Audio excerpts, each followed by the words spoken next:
Now my papa be this so Now my papa be this so That was the instantaneous response of the Super Falcons to the string of rewards announced by President Bola Ahmed Tinubu at the reception in honor of their historic victory at the 2024 Women's Africa Cup of Nations in Morocco. The players got 3-bedroom flat each, national honors, the equivalent of $100,000 in cash, and 50 million naira each from the Nigeria Governors Forum, effervescent.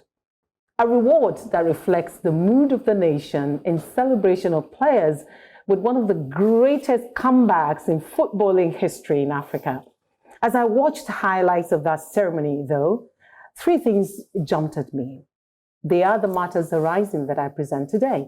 1, I hope the cash prize will be managed by a financial institution on behalf of the players. Because we've seen our best football stars live in squalor and dying in penury after enjoying this kind of largesse in the past.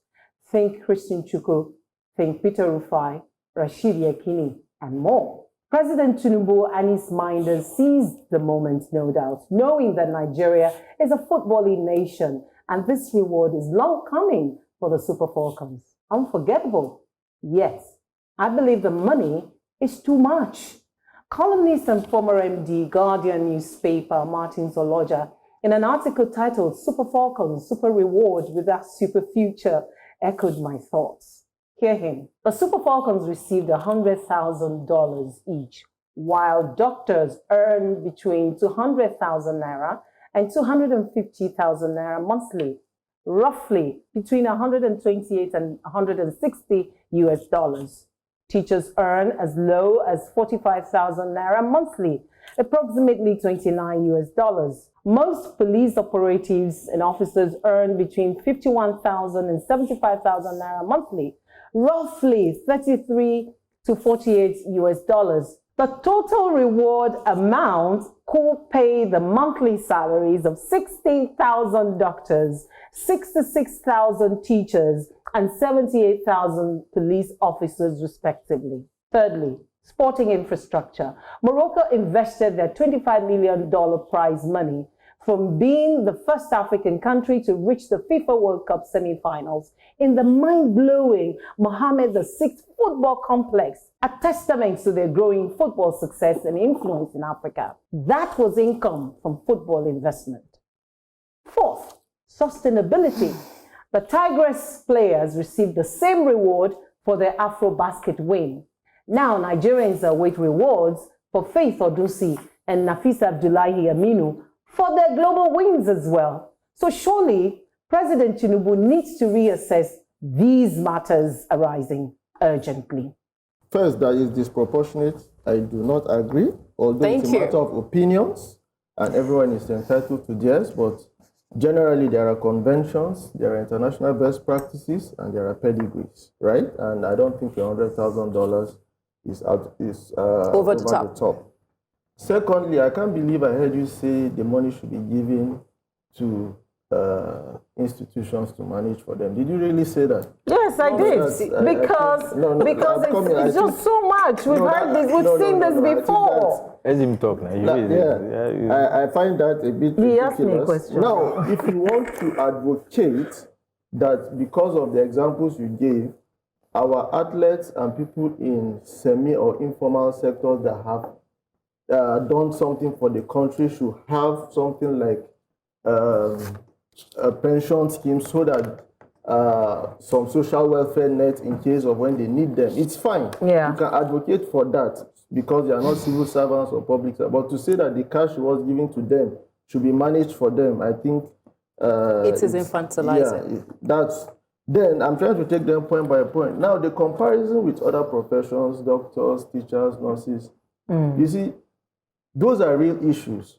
But it's comparing oranges with apples. Compare salaries of legislators, governors, presidents, ministers with these people. That's monthly. Monthly with annual largesses. This is a one-off. For people that brought glory to the country, all right? Brought glory, it will remain legacy of the country. A legacy, and I'm happy that it was replicated for the Tigers. The Tigresses. I don't know the two people you mentioned, but they made us proud. Please, let's appreciate them. So 3-bedroom flats, $100,000, 50 million naira each on the national honor. I would say it is well deserved and well earned. And I would like to start with the first points. I'm pretty much saying what Andy has said, but maybe in a different way. Okay.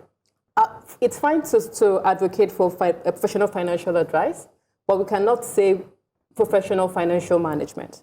We've given them the money. We don't have to pocket watch them. They can, if they decide they want to give it to their parents or their lovers or even to their friends, or decide they want to buy just one car with it, it is their prerogative. So when we, as Yoruba say, when you buy a ship or something, you leave the room for so whatever.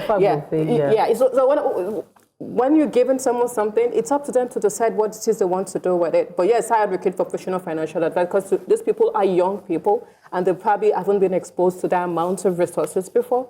So yes, seeking financial advice is a good idea. Too much, I disagree.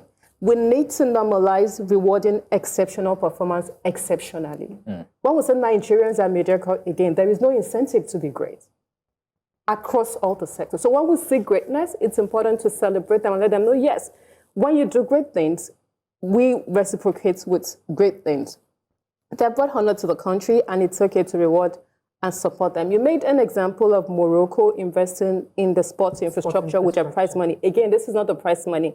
The WAFCON, their prize money was $1 million. What is expended is more than their prize money. And beyond that, this is a practice all over the world. When Egypt won in 2018, when they won WAFCON, their players were given $85,000 each. So adjusted for inflation, we are still very much in line. You know what makes me happy about this advocacy? That it's the woman that is saying it. That they shouldn't be giving... No, it has nothing to do with gender. It is... It has... No. Let's hear him. Let him count. Let him cook. Let him cook. Because if it was a man that started this conversation saying that they shouldn't be given this, they will say it's sexist. I didn't say they should not be given. Don't twist it. Now, my question to you, Funke, if you will answer, is I would answer. If it was the Super Eagles that were given 100,000, would we be having this advocacy? Okay, so let me... Don't answer. No. Let me answer my question. It's a rhetorical question. Because you see, the thing is, and this is where we bring in the issue of, subtle sexism into it. Because, if it's men that were given that, nobody will say anything. You will look at it and say, oh, how much you don't even earn in the Premiership? This is what they earn in 1 week. No. Or whatever. I disagree. We will look at it and say, okay, Super Eagles and all that. This conversation will not even appear. No, it will still We're having this conversation because they are women. That's one. Secondly, you can disagree, don't worry. It's your right to disagree. No. Secondly, you cannot quantify the reputational value to which that success has brought to Nigeria in terms of real PR, in terms of real, reputational capital.